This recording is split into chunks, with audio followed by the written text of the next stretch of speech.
చెప్పండి. ఇప్పుడు యుద్ధం గుర్రం దేనికి సాదృశ్యమా? యుద్ధములకు సాదృశ్యం. యేసు ప్రభు యుద్ధం చేయడానికి లోకానికి రాలేదు.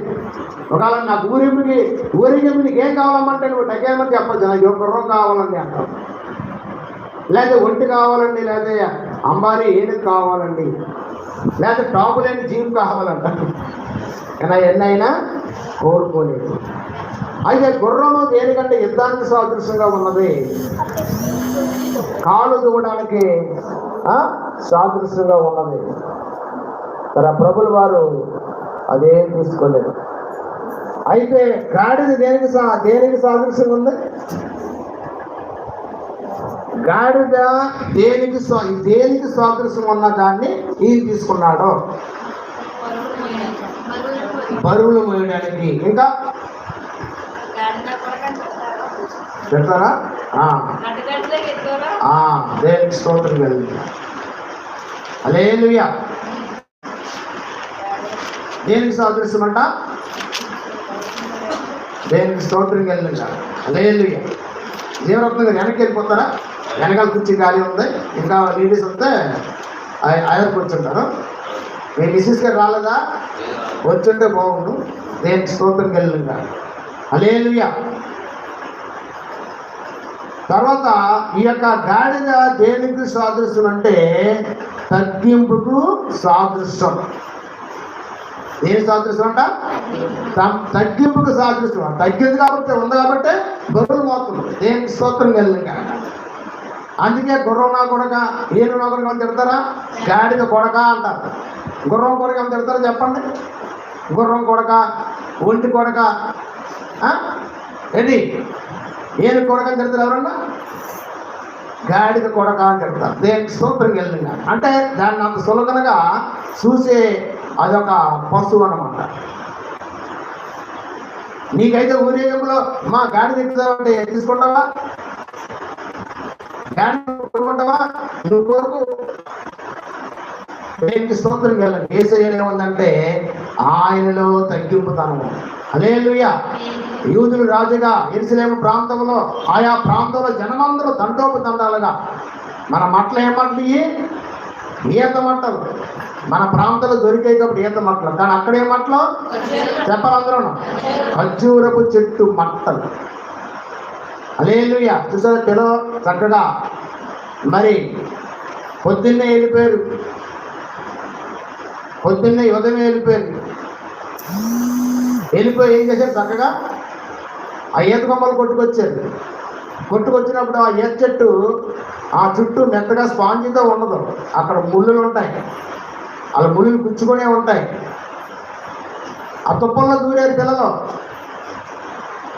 తెచ్చారు. మళ్ళీ అది ఏం చెప్పినా వాటరింగ్ చేసి శుభ్రం క్లీన్గా చేశారు. ఆ దుమ్ముతోనే దూరుతో పెట్టలేదు. ఇక్కడ గోరులో శుభ్రం కడిగి పువ్వులు కూడా కొంతమంది పిల్లలు పువ్వులకి వెళ్ళారు, పువ్వులు కోసుకొచ్చి చక్కగా అలంకరించి మళ్ళీ ఎక్కడెక్కడ కట్టాలో చక్కగా అలంకరించారు. దేనికి స్తోత్రం కలిగింది.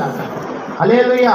ఈ యొక్క మరి మట్లాదవరం సందర్భంగా ఎంతమంది పిల్లలు, ఏ బిడ్డ హస్తం, ఏ బిడ్డ కష్టం నాయన మరి నాయనకు ప్రభు ఉన్నదో ఆ బిడ్డలను దీవించి ఆశ్రయించి నాయన నీ కృప కనికరములతో నీ మందిర కార్యక్రమంలో నాయనకు నీ పనిలో ప్రభు కష్టపడినా దానికి నాయన మేలు చేసే దేవుడుగా, దీవించే దేవుడుగా వంచమని ప్రార్థిస్తా ఉన్నాం. ఇంకా అనేకమైన నాయన కార్యం చేయడానికి బిడ్డలు బలపరచమని ప్రార్థిస్తున్నాం. దేవునికి స్తోత్రం కలిగింది. హల్లెలూయా. అందరూ పిల్లలు చేశారు, మీరేం చేశారు? పాస్టర్ మీరంటారు. నేను ధైర్యం ఇచ్చింది నేనే, ఎక్కడ ఏది కట్టాలో చెప్పింది ఆవిడ నేనే. పైగా నేను కొన్ని పువ్వులు నేను అప్పటి పోసుకొచ్చాను. నేను స్తోత్రం చెప్పాను. ఎక్కడికి వెళ్ళి తెలుసా? హైవే రూట్లోకి వెళ్ళి అప్పరంగి నేను కొన్ని పువ్వులు మేము కూడా పోసుకొచ్చాం. నా బిడ్డలు కూడా కష్టపడి చేశారు.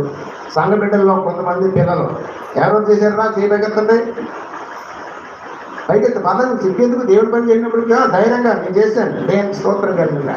ఇంకెవరు ఉన్నారు? ఈ పిల్ల పొద్దున వెళ్ళిపోయింది. జోయేదమ్మా. ఈ పిల్లలు ఎక్కడికి వెళ్ళిపోయారు? పువ్వులు దానికి కంగారు ఏమైపోయారు? ఇంకా రాలేదని ఇంకా ఆ టైంకి ఇచ్చక ఎవరో జాంకాయ మామిడికి ఇచ్చారంట పువ్వుల కోసం వెళ్తే. దేనికి ఇష్టం చెప్పండి? పువ్వుల కోసం వీళ్ళెళ్తే ఆ బంధువులంట ఏదమ్మా అంటే ఏసు కాదండి, మట్లాతో యేసుప్రభుని ఊరేగించారు అంటే కోసుకోమని ఆ పువ్వులు కాకుండా జాంకాయను మామిడికాయ కూడా ఇచ్చారంట. దేనికి స్తోత్రం వెళ్ళింగా. అది అనుభూతి అనమాట. చిన్నతనంలో నేను మందిరం ఎలా చేసేవాడిని, పెద్దగా అన్నీ తీపి జ్ఞాపకాలుగా ఉంటాయి. ఉండవా? ఎవరికి ఉంటాయి? చేసేవాళ్ళకి ఉంటాయి. మరి రాజు జాబ్ చేస్తున్నాడు. పొద్దున్నే ఇరిమియా రాజు కూడా వెళ్ళిపోయి చక్కగా ఏంటి ఆ మట్లన్నీ కొట్టుకొచ్చి శుభ్రంగా రవితేజ వస్తాడా అయిపోయిందని ఊరుకుంటాడా? దేనికి పిల్లలకి చెయ్యాలా? చేసి కష్టపడి పని చేసి తన అందాన్ని ఆస్వాదించాలి. దేనికి స్తోత్రం వెళ్ళిందాక. ఎందుకంటే ఎరిసిలే మనం ఎలాగెళ్ళలేం, మనకి ఎలాగా కద్దూరి మాటలు మనం దొరకవు. అదే మనం ఉన్నదాన్ని ఎరిసిలేముగా మనము రూపించబడాలి. హల్లెలూయా. ఆ రీతిగా ఇక్కడ చూడండి, యేసు ప్రభు చెప్పండి ఏం కోరుకున్నాడ? గాడిదను కోరుకున్నాడు. గాడిద ఏంటంటే తగ్గింపు ధనానికి సాదృశ్యం, బరువులు మోయడానికి సాదృశ్యం. పూర్వకాలం ఒక కథ లేకపోతే జరిగిందో మొత్తం మీద జరిగే ఉంటుంది అమ్మా, జరిగే ఉండొచ్చు. ఎవరైనా తప్పు చేస్తే, ఎవరినైనా అవమానపరచాలంటే, ఎవరినైనా సిగ్గుపరచాలంటే, ఎవరినైనా ఆక్షేపణ పాలు చేయాలంటే ఏం చేసేవారంట? చక్కగా గుండు గీసి, తెలుసా మీకు ఈ సంగతి? చక్కగా ఏం గీసేవారంట? గుండు గీసేసి తర్వాత ఏం చేసి రెండో సెక్షన్ సొన్నం బొట్లు పెట్టి మూడోది ఏంటి అదే ఇక అర్థమైనప్పుడు దానికి వాడేవారంట గాడిదని.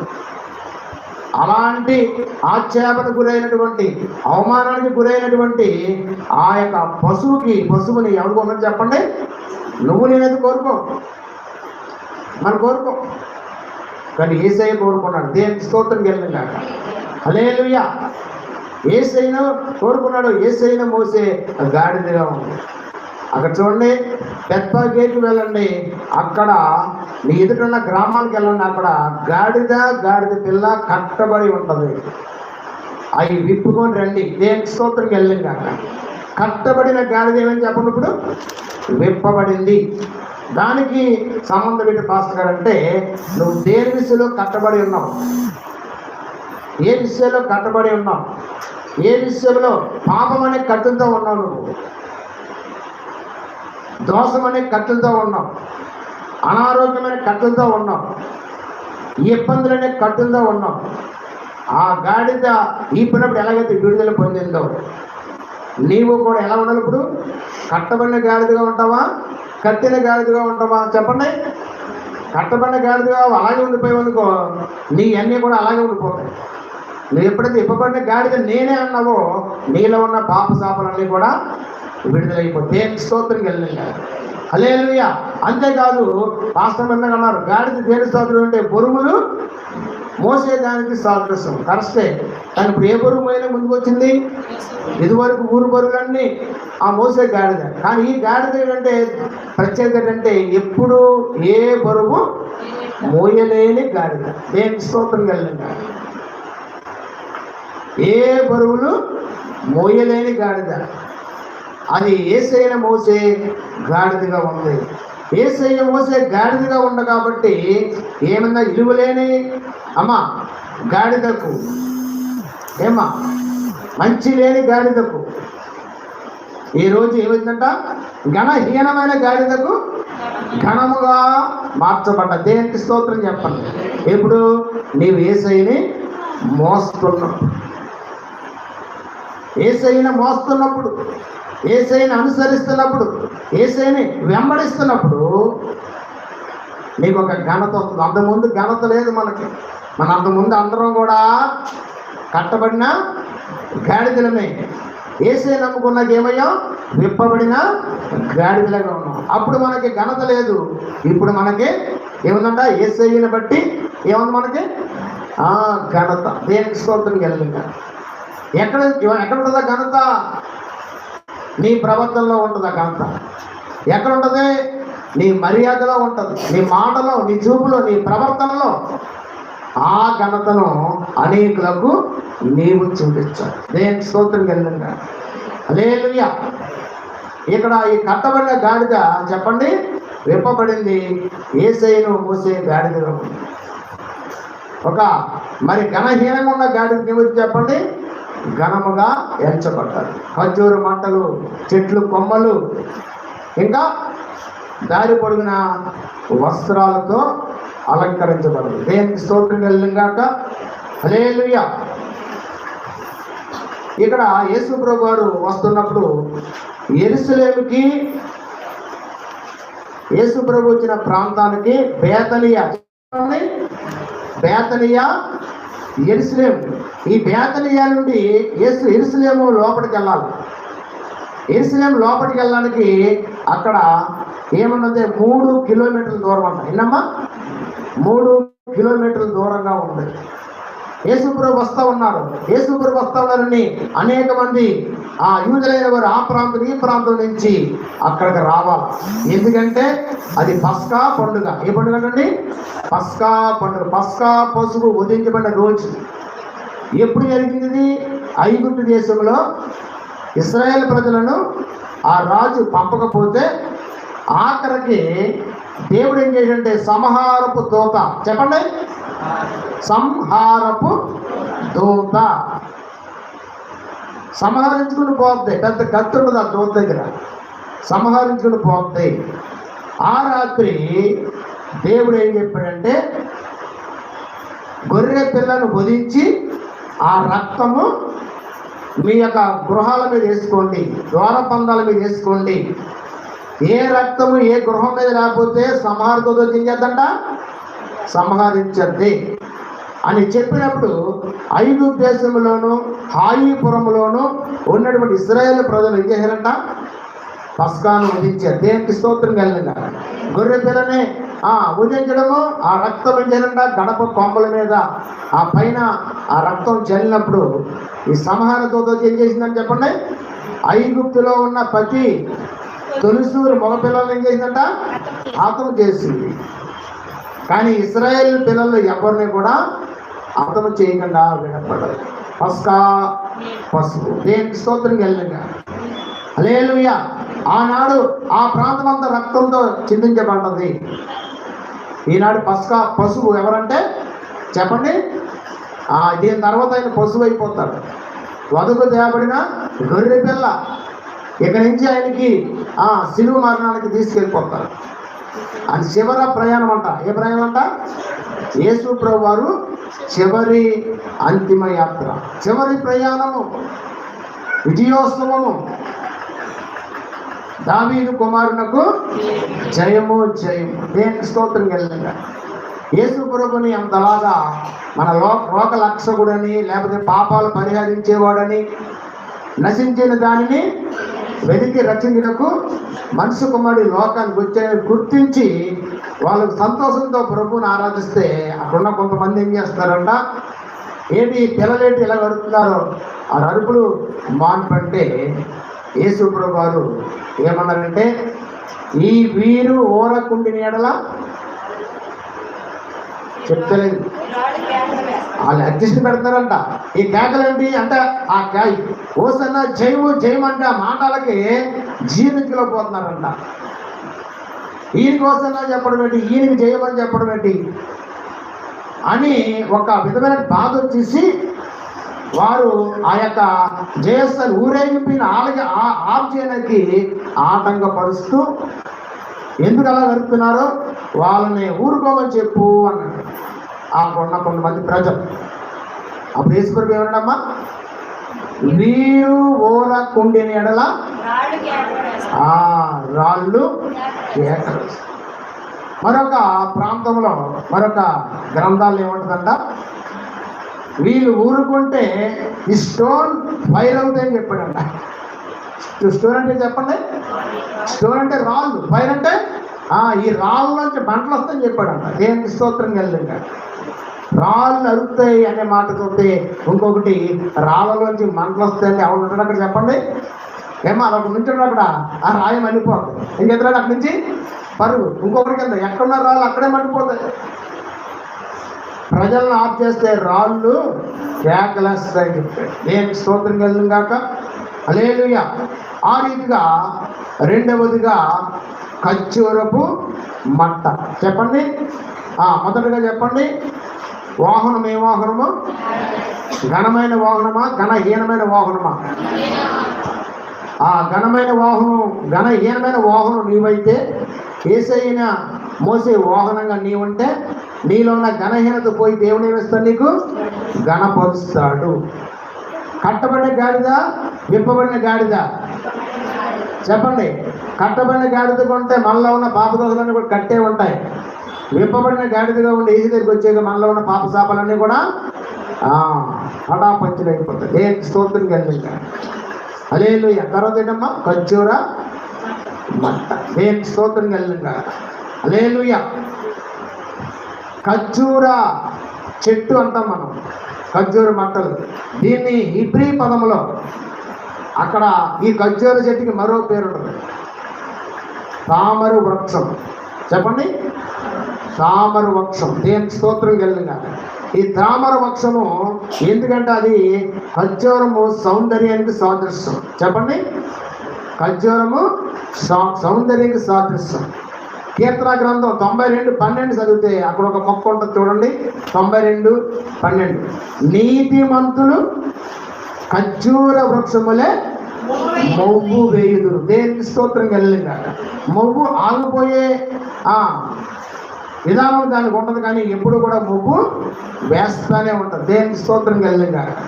దీంట్లో మరి ఏంటంటే ఆ మొవ్వు వేసే తత్వం కలిగి ఉంటుంది. దేనికి స్తోత్రం కలిగింది.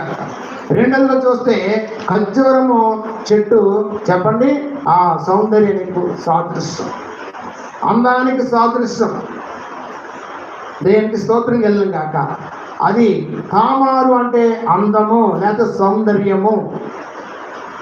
అందుకనే పూర్వీకుడు యాకోబు యొక్క 4వ కుమారుడు. చెప్పండి. పూర్వీకుడు యాకోబు యొక్క 4వ కుమారుడు పేరేంటి?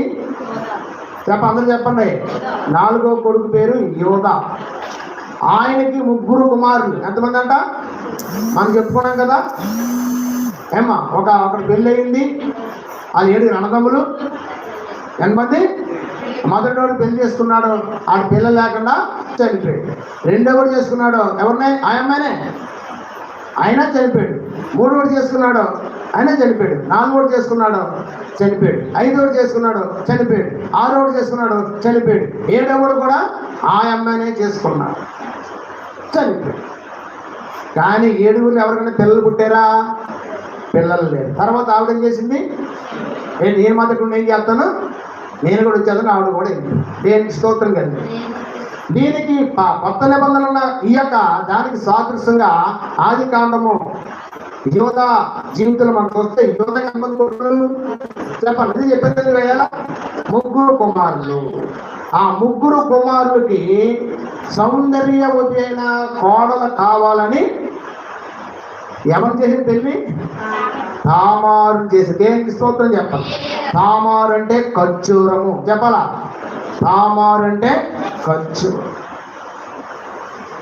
యోధా తన పెద్ద కోడల పేరు ఏం పేరంట? తామారు. యోధా పెట్టుకుంటే లేదు, మీరు పెట్టుకుంటే లేదా, నాకు కూడా సౌందర్యంలో కూతురు పుట్టింది కాబట్టి ఆ పేరు పెడతానండి దావీదు మొక్కుకుంటే, దావీదు కూడా ఏమైందంట చెప్పండి? సౌందర్యమైన కుమార్తె పుట్టిందంట. ఆమె కూడా తామారు అంటే దేనికి స్తోత్రం చెప్పండి. అంటే ఖర్జూరము, సౌందర్యవతి, అందగత్తి. తండ్రి పెట్టుకుంటే నేను పెట్టుకున్నది లేదా, నాకు కూడా ఒక అందమైన కుమార్తె పుడితే, సౌందర్య లాంటి కుమార్తె పుడితే నేను కూడా తామారుని పెట్టుకున్నాడంటే ఎవరు? Very good. దేనికి స్తోత్రం చెప్పండి. దావీదు కుమారుడు అబ్షాలోము. ఈ అబ్షాలోము కుమార్తె పేరు ఏంటో చెప్పండి? తామారు. బైబిల్ గ్రంథంలో 3 తామారు ఉన్నారు. పెద్ద తామారు ఎవరో? యోధా కోడలు. రెండో తామారు దావీదు కుమార్తె. మూడో తామారు అబ్షాలోము కుమార్తె. దేనికి స్తోత్రం కండి. ఇది ఎంత అందగత్తులు అంటే, ఎంత సౌందర్యవతులు అంటే వీళ్ళని నించుకోగలు లేరన్నమాట. అందుకని ఈ యొక్క ఖర్జూరము మట్ట అనగా ఒక సౌందర్యం. ఖర్జూర చెట్టు సౌందర్యముగా ఉంటుంది. ఖర్జూర చెట్టులో మొవ్వు వేసే తత్వం ఉంటుంది. ఏముంటుందంట? మొవ్వు వేసే తత్వం ఉంటుంది. తర్వాత ఖర్జూరము రంగు ఎలా ఉంటుందంటే ఆ మొక్క రంగు పచ్చగా కనపడుతుంది. దేవుని నమ్ముకున్న బిడ్డలు ఎలా ఉండాలంట? ఎప్పుడు కూడా ఎలా ఉండాలి? పచ్చగా ఉండాలి. ఎలా ఉండాలమ్మా? ఎప్పుడు ఉండాలి? నీరున్నప్పుడు ఉండాలి. జల ప్రవాహము కాలువల మంచి కాలువ పక్కన నీరు చూస్తారా? నీటి వాగున నాటబడిన చెట్టు వలె ఉండాలి. ఎప్పుడు? నీరు వెళ్తున్నప్పుడే ఉండాలి. కానీ నీరు ఆగిపోయినప్పుడు ఎలా ఉండాలి? చెప్పలేదు ఎవరు చూసారా? నీరు ఆగిపోయినప్పుడు ఎండిపోవాలి. అదే కదా అని మనం చెప్పే మాట. అదే నీరు లేకపోతే ఎండిపోయిన మొక్కలా ఉండిపోవాలి. కానీ క్రైస్తవులు అన్నబడ్డవారు ఖర్జూర మొక్కకు సాదృశ్యంగా ఉన్నవారు ఎలా ఉండి చెప్పండి? నీరు లేనప్పుడు కూడా ఏముండాలంటే ఎలా ఉండాలంట? నీరంటే మీకు అర్థమైపోతుంది. వాటికి అర్థమైందా? నీరంటే లేనప్పుడు కూడా ఎలా ఉండాలి? ఉన్నప్పుడు కాదు, ఉన్నప్పుడు ఎలా ఉంటుంది? అందం చూడవయ్యా అలా ఉంటుంది. నీరు లేనప్పుడు దేనికి స్తోత్రం కలుగు కాక. నీరు ఉన్నప్పుడు, నీరు లేనప్పుడు మూడు బారిన జీవితాలను చిరింపచేయగలవు నీవు. దేనికి స్తోత్రం కలుగు కాక. ఎలా ఉండాలంట? నీరు లేనప్పుడు మూడు బారిన జీవితం ఎలా ఉంటే చిరింప చేయబడినట్టు మన జీవితాలు ఉండాలి. దేనికి స్తోత్రం కలుగు కాక. హల్లెలూయా. ఇక్కడ ఖర్జూరము ఆ వృక్షము వలె మనం ఉండాలి. నీతిమంతులు ఖర్జూర వృక్షం వలె మొవ్వు వేయుదురు. ఈరోజు యెరూషలేము వీధుల్లో యేసు ప్రభువుని ఎంతో ఆనంద ఉత్సాహాలతో ఆయన ఊరేగిస్తున్నటువంటి శుభతరుణం. దేనికి స్తోత్రం కలుగుతాం. ఈ ఆదివారం ఏమంటే మట్లాదివారం అంటాం. దీన్ని మరి బైబిల్ గ్రంథంలో పెట్టిన పేరు ఏంటంటే పరిశుద్ధ ఆదివారం. చెప్పండి, పరిశుద్ధ ఆదివారం. పస్కా పశువు ఏర్పడినటువంటి దినం. ఆ యెరూషలేములో మరి ఆనాడు ఆ పస్కా విధించకపోతే ఏమయ్యారంట? ఇశ్రాయేలు ప్రజలు కొంతమంది హతులైపోయేవారన్నమాట. ముందుగానే గొర్రెపిల్లకి రక్తం ఆ గృహాలు ఆ పైన వేసినప్పుడు సంహారతో వచ్చి ఆ శత్రువులందరినీ కాదు, శత్రువులు ప్రథమ సంతానం అంట. ప్రథమ సంతానం ఆడపిల్ల మగపిల్లలు అంటే మగపిల్లలు అందరినీ కూడా ఇంకేందంట చెప్పండి? సంహరించింది. కానీ యేసు రక్తము ఏ యొక్క గృహం మీద ఉందో ఆ గృహానికి మాత్రం సంహారం రాకుండా దేవుడు ఆపిస్తుంది. అంటే ఆ రక్తం కోసం అంతే.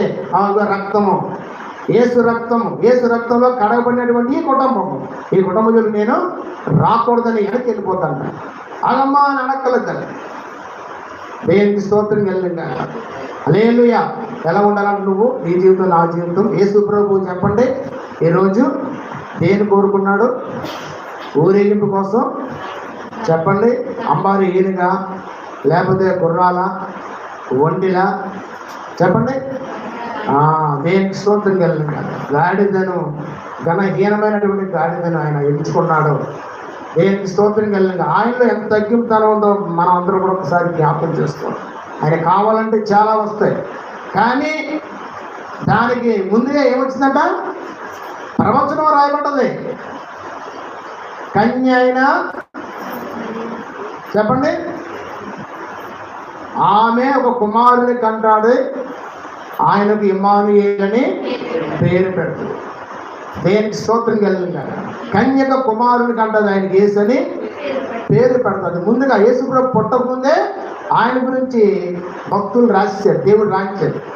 అలాగే యేసు ప్రభు గాడిద మీద రావడానికి కూడా ఒక ప్రవచనం, అది మనం మీకు చెప్పాను, ఇప్పుడు కూడా చెప్పాను. ఏనమ్మా? జకర్యా గ్రంథము 9వ అధ్యాయము 9వ వచనం. దేనికి స్తోత్రం కలిగిందా? హల్లెలూయా చెప్పండి. గాడిద ఇంగ్లీష్లో ఏమంటారు? డాంకీ. దేనికి స్తోత్రం కలిగిన గాడిద. మరో పేరు భారావాహక. భారావాహక. తర్వాత గార్ధాపవం. దేనికి స్తోత్రం కలిగిన చెప్పండి, గార్ధాపవం. తర్వాత కరము. కర్మ కాదు, కరము. ఒత్తుగా కరము.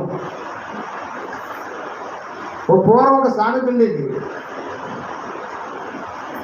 గరిడైనా చాలు, గరిడైనా చాలు గంగి గోవు పాలు, కడవడైననేమి కరము పాలు. దేనికి స్తోత్రం చెప్పండి. గంగి గోవు పాలంట గరిడి సరిపోతాయంట.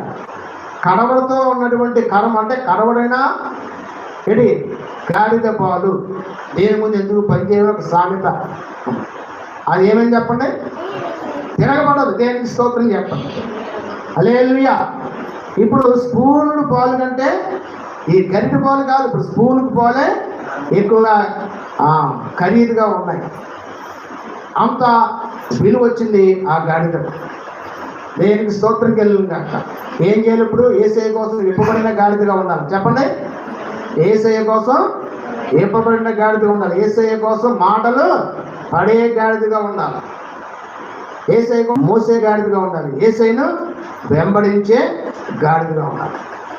దేనికి స్తోత్రం కలిగిన గాడిదలు రకరకాల గాడిదలు ఉంటాయి. రకరకాలంటే కలర్స్. నల్ల గాడిద ఉంటుంది, ఎర్ర గాడిద ఉంటుంది, సిమెంట్ కలర్ గాడిద ఉంటుంది, మచ్చ మచ్చల గాడిద ఉంటుంది. కానీ యేసయ్యను మోసే గాడిద శ్వేత భారావాహక. చెప్పండి, శ్వేత భారావాహక, శ్వేత గార్ధావం, శ్వేత కరము. దేనికి స్తోత్రం కలిగిన వైట్ డాంకీ.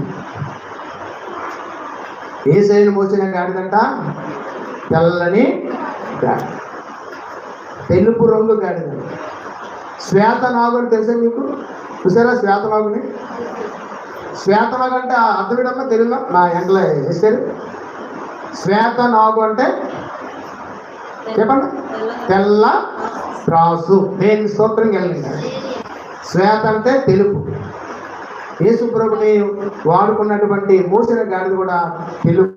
ఏ మచ్చ, ఏ డాగు, ఏ కల్మసము, కలంకము లేన ఆ యొక్క పశువు. అంతకుముందు ఏ పరుగులు మొయ్యలేని గాడిద. దేనికి స్తోత్రం కలిగింది.